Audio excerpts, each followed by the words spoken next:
Well, thank you very much, Madam Speaker. I'd like to thank the member for Barker for his question, a member who is right at the epicentre of the horticultural industry, the biggest citrus-growing area. He's invited me down there to Mount Gambier to see the livestock selling centres. He also has the Murray land and the Riverland. But of course, what it is about the seat of Barker, it is the area where you can turn water into wine. And we must remember that's where the Barossa is from, and obviously Coonawarra. And it's good to be able to inform the people from the seat of Barker about some of the benefits that have been brought about by the great work of the Trade Minister. We're all endorsing the work of the Trade Minister. Oranges from that seat, Madam Speaker, the tariff on them will go from 11% down to 0 over 8 years. So the people in China get the capacity to enjoy our oranges from the seat of Barker.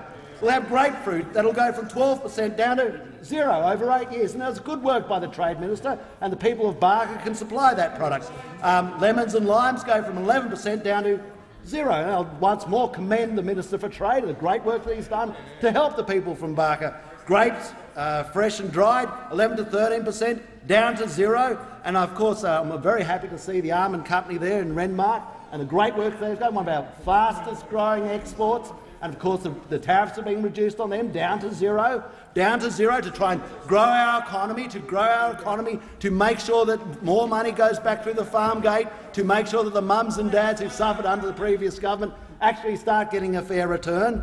But it's also in the wine industry. I'm happy to see that in the wine industry, we've got the tariff on wine less than 2 litres going from 14% down to 0 over 4 to 5 years. Wine greater than 2 litres from 20% down to 0 over 4 years. Spirits and liqueurs from 10% down to 0. Now, you could have actually guessed that this was going to be a good outcome because Chile got a free trade agreement back in 2006. And they've had a seven-fold increase in their wine exports,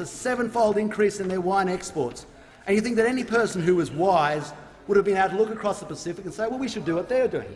But what were we doing instead of looking across the Pacific? Well, what we had was the Labor Party involved in this nefarious imbroglio of the Labor Party leadership, which has been ably discussed by the Prime Minister, where they've been chopping and changing between leaders. Instead of looking at Chile, they looked at the East Timor solution, where they forgot to tell East Timor about it. Instead of looking across at Chile and seeing what they were doing, they had the computer in schools with a $1.4 billion blowout. Instead of looking across at Chile to see what they were doing, so we'd get a better return to our farmers, no, they're worried about set-top boxes. Remember that? $350 for a set-top box. You could buy it at Harvey Norman for $168. No, they weren't looking across the Pacific. They were just looking at themselves.